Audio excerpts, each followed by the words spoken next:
At Christmas dinner, my nephew smashed the PS5. I bought my son while my family laughed and said, he doesn't deserve nice things. The next morning, I quietly stopped paying their rent, car, and tuition. They thought I'd cave, until the police started calling. Hey Reddit, my family always expected me to fix everything and stay quiet about it. I did that for years, until they crossed a line with my kid. What happened after that changed everything. Before I get into it, here's how it all started. My name's Isaac. I'm 36, divorced, and a single dad to my 9-year-old son, Anthony. I work maintenance at a distribution center. Long hours, not a glamorous job, but it pays the bills and keeps life steady enough for us. I don't ask for much. A quiet life, my kid doing all right, and maybe one weekend where I'm not fixing something for somebody else. My parents, Matthew and Scarlett, don't really see it that way. To them, I'm the reliable one. The one who shows up early, helps set up, fixes whatever's broken, and keeps everybody calm. Every Christmas, my mom insists we all gather at their house. Family tradition, she calls it. I call it something I can't turn down without a fight. Anthony and I got there right on time. As soon as we walked in, my mom looked me over like I was a project she needed to correct. You look tired, Isaac, she said. Are you getting enough sleep? Yeah, Mom. Work's been busy. She didn't respond, just moved on to inspecting Anthony. Why is his hair so long? It gets in his eyes. And he looks too thin. Do you even feed him breakfast? Mom, I said quietly. He's fine. Anthony stepped behind me a little, not scared, just avoiding another comment. He's a good kid, polite, doesn't talk unless he has something worth saying. That's apparently a problem for my family. Matthew sat in his recliner, pretending not to hear anything. That's his specialty, staying out of it until it benefits him. We were barely settled before the front door swung open, and Maverick walked in like he owned the place. Late, of course. He had that same smirk he always wears, the one that says he expects everyone to forgive him before he even explains anything. Traffic was insane, he announced, brushing snow off his jacket. Not my fault. Abigail followed behind him, already complaining. There was no parking. Honestly, who invites people over and doesn't save them a spot in the driveway? And it's freezing in here. How do you stand this, Scarlett? My mom forced a smile. Oh, Abigail, you're so sensitive to temperature. Matthew, go adjust the thermostat. Matthew got up right away. No hesitation. If I asked him to adjust the thermostat, he'd tell me to put on socks. Miles barreled in next, yelling something unintelligible and immediately shoving Anthony out of the way so he could get to the living room first. Hey, I said, watch it. Miles didn't even look back. Abigail didn't either. Anthony brushed his shirt off and whispered, It's okay, Dad. But it wasn't. We all gathered in the living room while my mom fluttered around taking coats and pretending everything was perfect. Abigail flopped onto the couch like she was exhausted from walking 10 steps. She glanced at a plate Scarlett set down. Is that the appetizer? I thought you were making the roasted one from the recipe I sent. Scarlett froze, embarrassed, then forced a cheerful answer. Oh, we changed plans. Abigail rolled her eyes. Anthony stood next to me quietly, hands in his pockets. Scarlett looked at him again. He needs a new sweater. That one's too plain. And why won't he talk? Miles was never this quiet. Maybe quiet kids aren't a tragedy, I said. She ignored that. Miles was running circles around the coffee table, knocking into things, stepping on wrapping paper, shouting nonsense. Matthew gave a half-hearted, settle down, but Miles didn't even break pace. I brought the PlayStation 5 inside a little earlier and set it near the tree, wrapped up and tagged, nothing flashy. It was the big gift for Anthony this year. I'd saved slowly for months and got a decent deal from a coworker who upgraded. Scarlett noticed it immediately. That box looks expensive. Isaac, I hope you didn't go overboard again. It's fine, I said. It's for Anthony. She sniffed. Well, I hope you brought something for Miles too. And maybe something for your brother. He's had a rough year. I didn't answer because I didn't trust what would come out of my mouth. A few minutes later, Maverick waved me over near the hallway and lowered his voice. Hey man, next year I'm gonna need help again. Things are tight right now. And Mom said you'd understand. I never said that, I replied. He shrugged. Yeah, but you will. You always do. I just walked away, back toward Anthony, who was quietly looking at the ornaments like he wished somewhere else existed. Scarlett clapped her hands loudly. Everyone stop what you're doing. It's time for gifts. Just like that, the room went quiet. My stomach dropped a little because I already knew this Christmas wasn't going to end well. The living room turned into chaos the second Scarlett finished her announcement. Miles shot forward like someone had fired a starting gun. He dove under the tree, grabbed the biggest box he could reach, and ripped it open without looking at the tag. Wrapping paper flew everywhere. Abigail didn't even glance at him. Maverick leaned back on the couch with his arms crossed, watching like it was entertainment. Anthony stepped back a little, waiting for me or Scarlett to tell him he could start. He never rushed into anything, especially not in this house.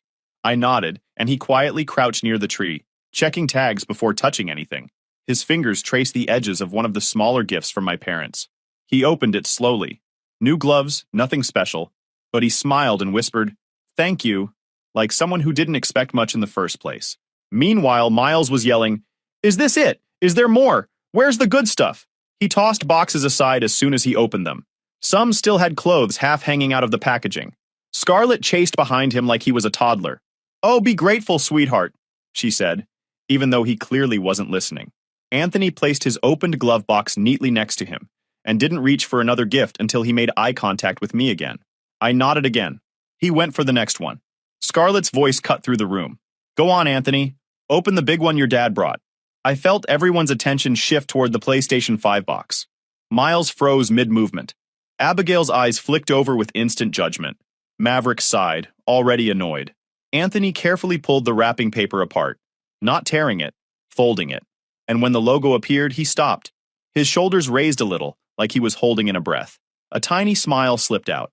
He pressed his lips together to hide it. Scarlett spoke first, loud enough for everyone. "Isaac, honestly, this is overboard." Abigail sniffed. "He's buying love. It's obvious." Maverick rolled his eyes.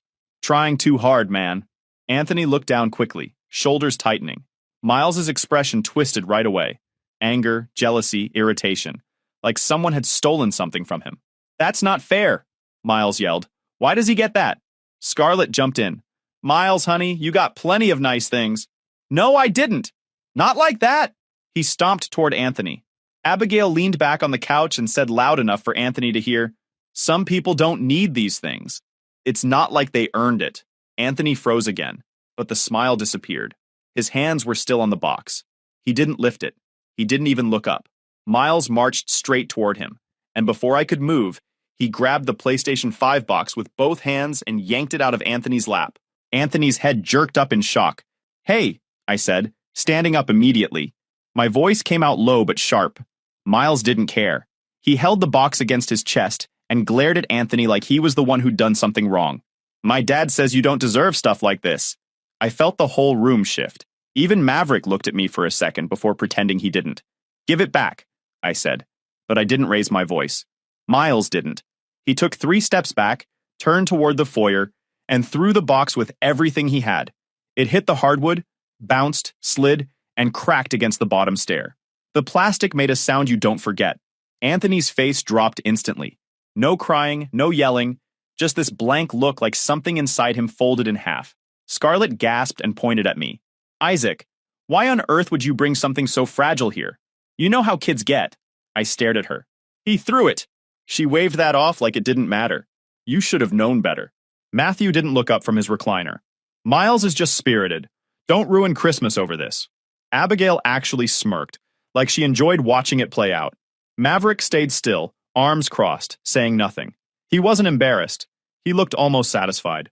Anthony didn't look at anyone. He just stared at the broken box at the bottom of the stairs. I walked over and picked it up. The cardboard had split, but that wasn't the problem. I peeled the top open just enough to see inside. One corner of the console was crushed, the casing spiderwebbed with a crack that ran like a fault line. When I shifted it in my hands, something inside clicked loose. Useless. Not worth fixing. Not worth pretending it could be saved. I walked back to Anthony and crouched down so we were face to face. His eyes were shiny but steady. "Get your jacket," I said softly. Scarlett's voice shot across the room. "You're not leaving. We still have dessert. You're being dramatic." I didn't respond. Anthony put his gloves back in their box, closed it gently, and walked to the entryway without a single word. I put on my coat. Anthony slipped his hand into mine. Scarlett shouted from behind us, "You're ruining the night for everyone!" But I kept walking. So did Anthony. When the door closed behind us, the cold air felt cleaner than anything inside that house. As we stepped off the porch, Anthony finally spoke in a small voice that hit harder than anything else that night. "Dad, can we just go home?" By the time Anthony and I got home, the sky was dark and the streets were empty. He didn't say much during the drive. He just watched the road ahead and held the sleeve of his jacket with both hands, like he was still trying to process everything. When we walked inside, he went straight to take a shower without being asked. That's how I knew the night hit him harder than he let on. After he brushed his teeth, he climbed into bed and pulled the blanket up to his chin. I sat beside him for a minute. "You okay?" I asked. He nodded. "Yeah, I just didn't think he'd do that." "I know," I said. "It wasn't your fault." He nodded again, slower this time. I turned off his lamp and cracked the door on my way out. He was asleep within minutes. The apartment felt too quiet once his door clicked shut. I sat at the kitchen table without turning on the overhead light. The broken console, still in its box, was on the counter where I'd set it down earlier.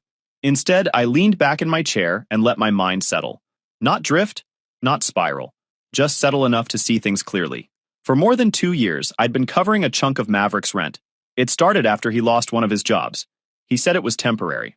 "Just till I get back on my feet," he told me. But he never really got back on anything. Every month I sent the transfer, and every month he treated it like it was the natural order of things.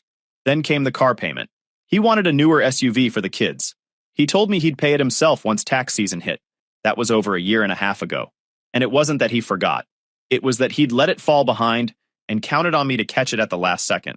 I'd gotten the emails, the late notices, the final warning language that pretends it's polite while it threatens to take your vehicle. The account had been in the red more than once. A repo didn't happen sooner because I kept bailing it out right before the deadline.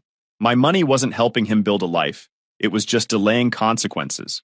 And the school tuition. That one didn't even come from him at first. Scarlett called me one night saying Miles needed opportunities, that public school wasn't the right environment for him, and Maverick didn't have the resources to provide. She told me, "You're the responsible son. You know what doing the right thing looks like." She said Anthony and Miles were family, and family should lift each other up. Every sentence was a push. Every push worked. Eventually, paying for all of them became routine. Quiet, expected, unappreciated. Sitting there in the kitchen, it hit me how normal they all treated it. Like my paycheck existed to plug holes in Maverick's life. Every month they took more and thanked less. I hadn't realized how far it had gone until tonight, when the kid I hadn't bought the PlayStation for smashed the one I did buy. I pulled out my phone and opened the banking app. The screen lit up the whole room. The rent autopay was the first thing I checked. Same amount, same date, next one due in a week. My thumb rested over the toggle for a second, but not because I was uncertain. It was habit. Years of telling myself it wasn't worth the fight. I turned it off. Then the car loan contribution. Another autopay. A bigger one. That got canceled too. I scrolled to the school's billing account. My name sat right there on the payment profile. How Scarlett had convinced me that paying for Miles's tuition was my duty, I couldn't even explain anymore. I removed the card. Deleted the profile completely. 3 commitments gone in under a minute. I stared at the screen once the last confirmation popped up. The totals of what I'd been spending weren't small. When I added them in my head, they almost didn't sound real. How I had carried that much without ever demanding anything back still amazed me. Not in a proud way, just in a worn-out way. I wasn't angry. I wasn't shaking. I wasn't feeling anything dramatic. I just sat there, breathing steady, feeling the weight of something easing off my shoulders 1 quiet inch at a time. For years, they acted like I was built for this. Like being the one who kept everything functioning was my identity. Every time I helped, they found a new angle to lean on. Every time I stayed quiet, they took more space. It felt almost embarrassing, realizing how long I'd let it go on. I locked my phone and set it on the table. Then I looked at the broken PlayStation box again. Not because of the money, not because of the item, but because Anthony had held it like it meant something, and they didn't care enough to let him have that moment. The plastic wasn't the part that broke tonight. It was the excuse I kept making for all of them. I leaned back in the chair and said it out loud, even though nobody was there to hear it. "They didn't break the PlayStation," I said quietly. "They broke the last excuse I had to keep helping them." The first message hit my phone before sunrise. "Maverick, rent didn't go through. Fix it." Then another. "Are you awake?" I was making coffee when the next 10 came in rapid fire. "What's going on?" "My bank says nothing even tried to process." "Call the landlord." "Seriously, dude. Call him now." I set the phone down and kept getting Anthony ready for school like it was any other morning. He was eating cereal quietly, still carrying the weight of last night. I didn't want him anywhere near this mess. A little after 7, the meltdown reached a new level. "Bro, the car is gone. Repo truck took it. They said the account was already past due and the last payment didn't hit." "Did you do this on purpose?" You sabotaged my life. I didn't answer. Anthony looked up once when the vibration wouldn't stop. Everything okay? He asked. Yeah, don't worry about it. More buzzing. This time, Abigail. Rent is due today. Send it. Here are the bills for the week. Handle this. She attached photos, utilities, daycare, and overdue internet bill. Fix this right now. The kids need stability. Stop being stubborn. I blocked her. The phone rang. My mom. I picked up because I didn't want her showing up unannounced. What did you do? Her voice hit me immediately. Your brother's car is gone. They can't drive the kids anywhere. You are punishing children. I'm not punishing anyone. I stopped paying their bills. You have always helped, she snapped. You don't get to quit because of a tantrum over a toy. Anthony stiffened. I walked to the hallway, but she was too loud for distance to matter. For God's sake, she went on. Anthony is spoiled and you're teaching him to be selfish. I gripped the phone. Don't talk about him. My dad's voice cut in. Just handle it quietly. Fix the car. Fix the rent. Don't make the family look bad. I'm done, I said. You will fix it. I hung up. The texts kept coming. You're jealous. Admit it. Everyone sees it. You hate that people actually like me. The delusion would have been funny if the situation wasn't already so exhausting. Around 9:30, there was a sudden burst of pounding on my front door. Angry, heavy hits that rattled the frame. Anthony froze in the hallway. I checked the peephole. My parents stood on the porch, dressed like they'd left the house in a rush, faces tight with fury. Open this door, my mom yelled. No, I said through the door. My dad hammered the wood. We're not leaving until you talk like an adult. I said no. You can't treat us like this, my mom shouted. Let us in. You came to yell, I replied. I'm not opening the door for that. We raised you better than this, she snapped. You help your family. You don't abandon them. She wasn't finished. If you don't make this right, don't expect to be part of anything important again. And don't expect anything from us when we're gone. That actually made me laugh. Not mockingly, just because it was the most desperate threat she had. She heard it. Oh, you think this is funny? There was another round of pounding, before they finally stormed back to their car. Tires screeched as they pulled away. The house went quiet again. Anthony stepped out slowly, still clutching the strap of his backpack. Dad? Yeah? Grandma hates us now, doesn't she? I opened my mouth, but nothing came out. I didn't have an answer. Not one I was willing to say to a kid who didn't deserve any of this. The next morning should have been normal. I got up early, made breakfast for Anthony, and went out to warm up the car. I didn't even make it halfway across the parking lot before I stopped dead. Long, deep key scratches ran down the passenger side, one long drag from the front door to the rear. The windshield had a cracked starburst right in the center, like someone hit it with something sharp, and the tires looked off. When I crouched down, all 4 valve stems had been ripped out. The car wasn't drivable, not even close. Trash, actual ripped bags of household trash, was scattered across the small strip of grass in front of my apartment. Someone had tossed it from the street. I stood there in the cold, looking at the damage, feeling that familiar sinking feeling I'd tried to avoid for years. It wasn't random. Not the scratches, not the windshield, not the trash. My phone buzzed. Scarlett, if you hadn't acted out, none of this would be happening. I pocketed the phone and walked back toward the apartment. Anthony was at the door, backpack on, ready for school. He saw my face and stepped outside. What happened to the car? It got damaged, I said. We'll take the bus today. He nodded like that was fine, but his eyes drifted to the yard. He walked over to a bush near the sidewalk, crouched, and picked something out of the branches. Dad, look. I took it from him. A torn piece of a jacket sleeve, dark blue, with a little patch shaped like a lightning bolt. I'd seen that design before. Miles wore that jacket yesterday. I slipped the fabric into my pocket. Anthony's voice was quiet. Do you think they came here? I don't know yet, I said. Let's check something first. Inside, I turned on the computer and opened my home security footage.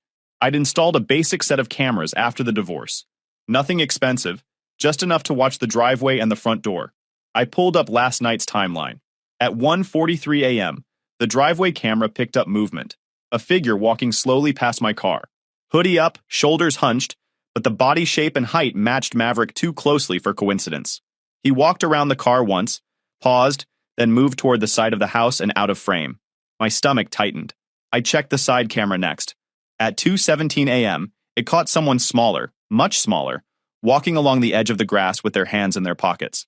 Same jacket as the piece Anthony found. Miles. And a second later, the edge of an adult's shadow cut across the frame, Someone just out of view, close enough to guide him, but careful not to get caught on camera. He wasn't wandering. He'd been brought. Anthony stood behind me, arms crossed. Dad, Abigail told him to ruin the gift. She said you were trying to make me feel special and that I needed to be brought down a little. I turned toward him. She said that to him? He nodded. He told me before dinner, but I didn't think he'd actually do anything. I pulled up the clips again, slower this time. This wasn't just a family fight anymore. They were coming onto my property at night. They damaged my car, they trashed my yard, and they brought a kid into it. I grabbed my keys and phone. We're filing a report. At the police station, the officer at the desk listened without interrupting. I handed over the footage on a flash drive, photos of the car, and the piece of Miles's jacket. While I filled out the formal statement, my phone buzzed again. Scarlett, you're being dramatic. Kids get upset. They wander. You're blowing everything out of proportion. Another message. Matthew. Family doesn't call the police on family. I didn't answer either one. As we were leaving the station, my phone vibrated again, this time from my neighbor across the parking lot. Saw a dark SUV circling your building last night around 1-ish. Thought it was weird. I couldn't see the plate, but it moved slow like it was looking for something. I thanked him and slipped the phone away. Back at home, Anthony took off his shoes and sat on the couch, watching me with that quiet, steady stare he has when he's trying to figure out how worried he should be. Are we in trouble? He asked. No, I said. But they are. He nodded, not scared, just tired. Tired in a way a kid shouldn't be. A couple of hours passed before the detective assigned to the case called. I told him everything again, walked through the timeline, and emailed copies of the recordings. He listened carefully, then said, based on what you submitted, this qualifies as vandalism, trespassing, and possibly endangerment if a minor was involved. If we get a clear match on prints, or if the camera footage holds up, there may be multiple charges. I thanked him and hung up. For the first time in years, I felt something close to solid ground forming under my feet. Not because things were getting easier, but because I finally stopped pretending they couldn't get this bad. They had crossed into something I wasn't ignoring anymore. 2 days passed after I filed the vandalism report. Anthony went back to school, and for the first time since Christmas, things felt almost normal. Not peaceful, just quiet enough that I could think. I was in the kitchen rinsing dishes when my phone rang. The screen showed Anthony's school. I answered immediately. This is Anthony's dad. The woman on the other end hesitated. Thank you. I'm calling to verify a request we received earlier today. My hand tightened on the edge of the counter. What request? She lowered her voice like she already knew something was off. We received a voicemail from a woman who said she was Anthony's stepmother. She said she was calling on your behalf to update his pickup routine for the rest of the week. For a second, I didn't speak. Anthony doesn't have a stepmother. There was a pause. Then, that's what our records show as well. We didn't make any changes. We flagged the call and recorded it. Would you like us to send you the audio? Yes, I said. Please. The file came through while I was still holding the phone. I thanked her and hung up, then hit play. The voice was calm, confident, slightly rushed, like she didn't want questions. This is Anthony's stepmom. I'm calling because his dad asked me to update his pickup schedule. Someone else will be picking him up this week, so please change the file. Everything's fine. We're just adjusting schedules. No hesitation, just authority. I didn't need to replay it to know exactly who it was. Anthony walked into the kitchen halfway through the recording. He stopped when he saw my face. What's that? He asked. I stopped the audio. Nothing you need to worry about. He nodded, but he didn't move. He could tell this wasn't nothing. I stepped into the hallway and called my mom. She pretended to be my wife, I said, the moment she answered. She called Anthony's school. Oh, for heaven's sake, she replied immediately. Maybe she misspoke. Maybe she was just trying to help while you were busy. She tried to change who picks him up. Well, nothing happened, did it? She snapped. So why are you making it worse? I'm not, I said. She crossed a line. You're obsessed with lines, she shot back. You're seeing threats everywhere. I'm protecting my son, she scoffed. You're destroying this family. I hung up. A text came in almost right away. This is insane. We never said she was your wife. You're twisting everything. You're trying to make us look dangerous. I didn't reply. I packed Anthony into the car and drove straight to the station. The officer at the desk recognized my name before I finished explaining. I handed over the voicemail, the call log, and the previous report number. This is impersonation, he said after listening, and it involves a minor. He left the room and returned about 20 minutes later. We're going to help you file for an emergency protective order. Given the escalation, a judge can approve it quickly. I signed the paperwork without hesitation. On the drive home, Anthony stared out the window. Are we in trouble? No, I said. I've got you. When we pulled into the lot, the sun was already dropping behind the buildings. Anthony went inside and headed to his room. I locked the door behind us, double-checked the chain, and leaned against it for a second. Then there was a knock. Not polite, not hesitant, heavy and deliberate. I checked the peephole. My brother stood on the porch again, hands in his jacket pockets. Jaw tight, the same look he gets when he thinks he can push until someone folds. I stepped outside and closed the door behind me. You didn't have to do this, he said. You're dragging everyone into your mess. You let your wife call my son's school. She was trying to fix things. By pretending to be my wife?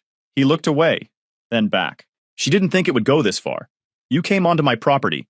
You damaged my car. He didn't deny it. You forced our hand. I took a step closer. You told your kid to break my son's gift. He exhaled sharply.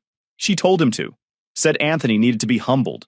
Said you were making him think he was better than everyone else. My chest tightened, but I didn't raise my voice. My son did nothing to you.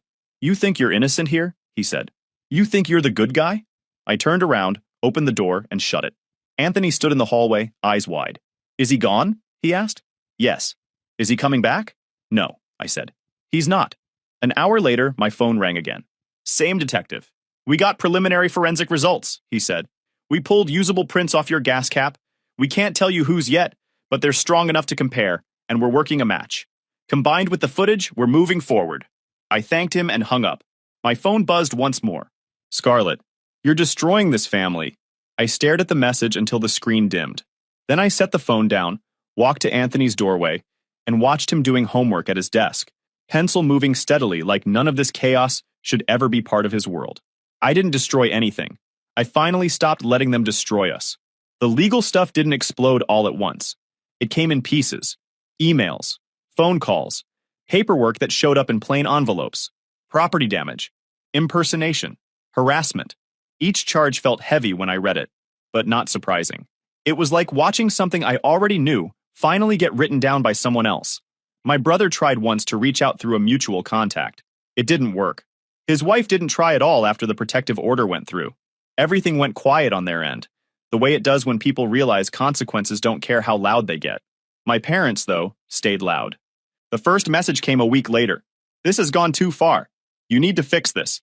Apologize and we can talk. I didn't reply. Then came the calls. Voicemails stacked up, each one repeating the same idea in different words. Family, forgiveness, embarrassment. What will people think? How could I do this to them? Not once did either of them ask how Anthony was doing. The last voicemail was from my dad. His voice sounded tired, but firm. If you don't apologize to your brother and his wife, we're done. We're not going to pretend this behavior is acceptable. I listened to it twice. Then I deleted it. I opened my contacts and removed both of their numbers. That night, I sat Anthony down at the kitchen table. I need to explain something, I said, and I'm going to be honest. He nodded, already serious. I told him everything in simple terms. That what happened at Christmas wasn't okay. That what came after was worse. That some people don't know how to stop when they feel wronged. That protecting him mattered more than keeping peace. He listened without interrupting. When I finished, he stared at the table for a long moment. So we don't have to go back? He asked. No, I said. We don't. His face crumpled then. He didn't try to hide it. He leaned forward and pressed his forehead into his arms and cried. Not loud, not dramatic, just relief spilling out in a way only kids do when they finally feel safe enough to let go. I hated it there, he said between breaths. I didn't want to say it because I thought you needed them. I reached across the table and put my hand on his back. I don't need anyone who makes you feel small. One evening, a few months later, there was a knock at the door. Not the angry pounding from before. Not urgent, just firm, expectant. I checked the peephole and felt that familiar, old tightening in my chest. My parents stood in the hallway, side by side, coats still on, like they planned to stay just long enough to say what they came to say. I didn't open the door right away. When I did, I stepped out and closed it behind me. My mom crossed her arms immediately. We need to talk. No, I said. You want to talk. My dad exhaled like I'd already disappointed him. You've dragged this on long enough. I didn't drag anything, I said. I stopped. That's not how family works, my mom snapped. You don't get to walk away and pretend you're the victim. I didn't answer. I didn't need to. My dad took a step closer. Your brother is dealing with legal trouble because of you. People are asking questions. This has embarrassed us. I didn't damage my own car, I said. I didn't send anyone to my son's school. And I didn't tell a kid to hurt another kid. My mom waved that away. You're obsessed with blame. Families forgive. Families protect kids, I said. I did that. Her mouth tightened. So that's it? You're cutting us out? I didn't cut anyone out, I said. I set boundaries. You just don't like where they are. My dad's voice dropped. If you keep this up, don't expect to be included in anything going forward. I waited. He straightened. We're talking about the will, the house, everything. There it was. I nodded once. Okay. My mom blinked. That's it? You don't even care? I care about my son sleeping through the night, I said. I care about him not being afraid of grown adults. I care about my home being quiet. My dad shook his head. You're choosing pride over family. No, I said. I'm choosing my kid over control. Silence settled between us. Not dramatic, just final. My mom searched my face like she expected me to crack. When I didn't, she looked away first. This isn't over, she said. It is for me, I replied. I opened the door behind me. Neither of them followed me inside. One afternoon, months later, I brought home a box and set it on the table. Anthony froze when he saw it. Dad, is that... Open it, I said. It was another PlayStation 5. Same model. New. I'd saved for it the right way this time. He didn't tear into the box. He opened it carefully, like he was afraid it might disappear. When he realized it was real, he stepped forward and wrapped his arms around me. He didn't let go right away. I stood there with my arms around him, staring at the wall, feeling something settle into place that I hadn't even realized was missing. December came again faster than I expected. This time, we didn't go anywhere.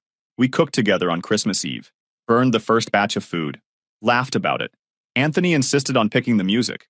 I let him stay up later than usual. We played games until we got tired and fell asleep on the couch. On Christmas morning, Anthony opened his gifts and smiled without looking around to see who was watching. I made coffee and eggs. We ate together at the table, still in pajamas. Later, we set up the console and played until our eyes hurt, no one telling us we were doing it wrong. At one point, Anthony paused the game and looked at me. This is my favorite Christmas, he said. I nodded. Mine too. That afternoon, I thought about my parents, about my brother, about how easily they cut me off once I stopped being useful. It stung, but not the way I expected. The real pain wasn't losing them. It was realizing I never really had them in the way I thought I did. What I had was a role, a function, a wallet. Once I stopped playing that part, there was nothing left for them to hold on to. And that was fine, because what I gained instead was quiet, stability, a home where my son didn't have to brace himself for someone else's moods, a life where boundaries weren't punishments, just lines that kept us safe. I didn't win anything. I didn't come out on top. I just stopped losing. Peace wasn't given to us. I created it, and Anthony finally gets to grow up in it. If you enjoyed this video, please hit that subscribe button. It really helps the channel and help us bring you more and better stories. Thanks.